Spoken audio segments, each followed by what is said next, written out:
We're going to talk about threat modeling and risk assessments now. You should now have an understanding of vulnerabilities, threats, adversaries, consequences, and the resulting risk, as well as how security is the process, actions, and technologies that protect your assets, privacy, and anonymity. We will now dig a little deeper into how to apply some of what we have learned.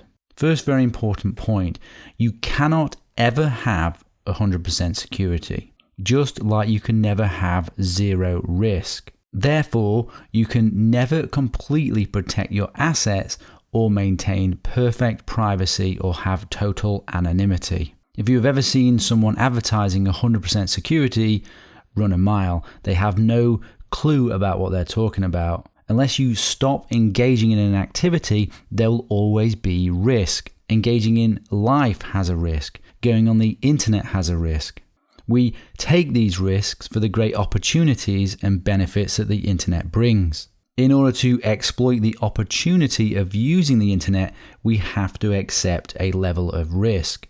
And you need to personally decide what is your tolerance for risk based on your circumstances. The lower tolerance for risk you have, i.e. if the consequences of loss of security, privacy, or anonymity is high, then the more security controls you need. The more advanced and often restrictive to usability security controls you will want.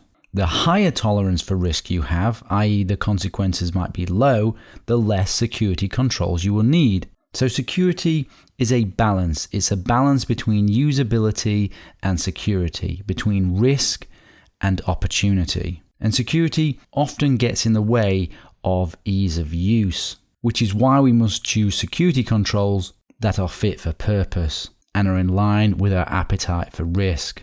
This course in the section on Know Yourself and Know Your Enemy will provide you with background information on the threats and vulnerabilities that you might face on the internet so you can make an informed choice on your needs for security, privacy, and anonymity and tolerance for risk.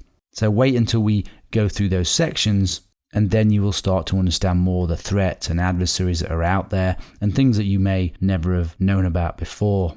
Another very important point now, you should take a risk-based approach to your security. We know we can't have 100% security, so you need to take a risk-based approach to applying the right level of security to mitigate the risk, without it being overburdensome to the point where the system is unusable. But only you can choose how big and burdensome your security needs to be to protect your assets.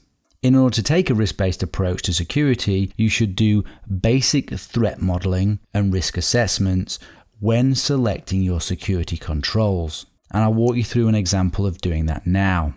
So risk equals vulnerabilities times threats times consequences. So let's go through an assessment process now. First, we start with our assets. You should now have a list or a rough list or an idea of your assets based on the earlier videos. You should have a rough concept of the things you care about and want to protect.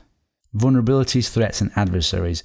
You may have some understanding of what your threats are and your adversaries are, which might be one of the reasons why you're choosing to do the course. Or you may have no clear idea at all or be somewhere in the middle. In the section on Know Your Enemy, we cover many of the vulnerabilities, threats, and adversaries. When you go through that section, determine which apply to you in order to determine your risk. Determine the consequences of assets being compromised, of threats being realized.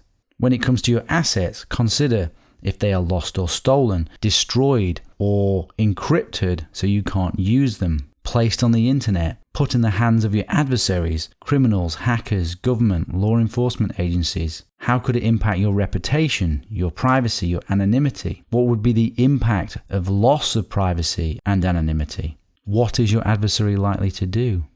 Concentrate on the consequences if the threats and adversaries are less tangible to discover. And that's a key point there. Concentrate on consequences in order to determine the risk and the security controls you need to use if your understanding and concept of the threats and adversaries are less tangible, which is actually often the case. you consider the consequences, the impact more.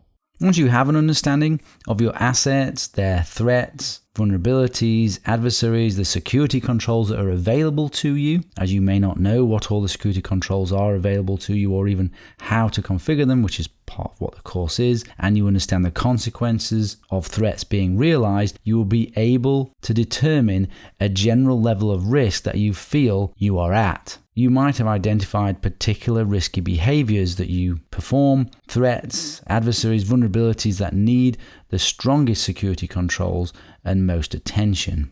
Let me give you an example of something you may have concluded once you've gone through enough of the course to be able to start doing threat modeling and risk assessments. Maybe you're concerned about the threat of your laptop being stolen. The adversary would be a thief. The vulnerability is the data on the laptop being in clear text, and the consequences are reputational damage and maybe identity theft. Based on your tolerance for risk, you would select security controls that mitigate the risk, and you should apply security controls to the greatest risks first. The whole course is a series of lessons on security controls, how to apply them, why to apply them, their strengths and weaknesses, and so on. As you go through the course, select, implement, assess, monitor those security controls that we go through. When it comes to select security controls that best mitigate the risks. For example, of the stolen laptop that we were just talking about, you could select whole disk encryption using LUKS, an encrypted boot sector, and pre-boot authentication as some of your security controls that mitigate that threat. Then implement those controls. You install LUKS whole disk encryption and configure it. Then assess the controls you have selected for their effectiveness. Check that the whole disk encryption is working and the data is actually encrypted. Then monitor the effectiveness of the security controls. Check for security updates, for example, and vulnerabilities in LUKS, and so on. If a weakness is discovered, you go back to the select stage again. So that's threat modeling and risk assessments. Once you've gone through a percentage of this course, you should start to feel more confident in assessing the threats and adversaries, understanding where your vulnerabilities might be, and then start to understand where you apply the security controls to protect the things that you care about, privacy or anonymity or your files or email. So I hope that helps in making sure you select the correct security controls. Gives you the maximum benefit to protect your assets.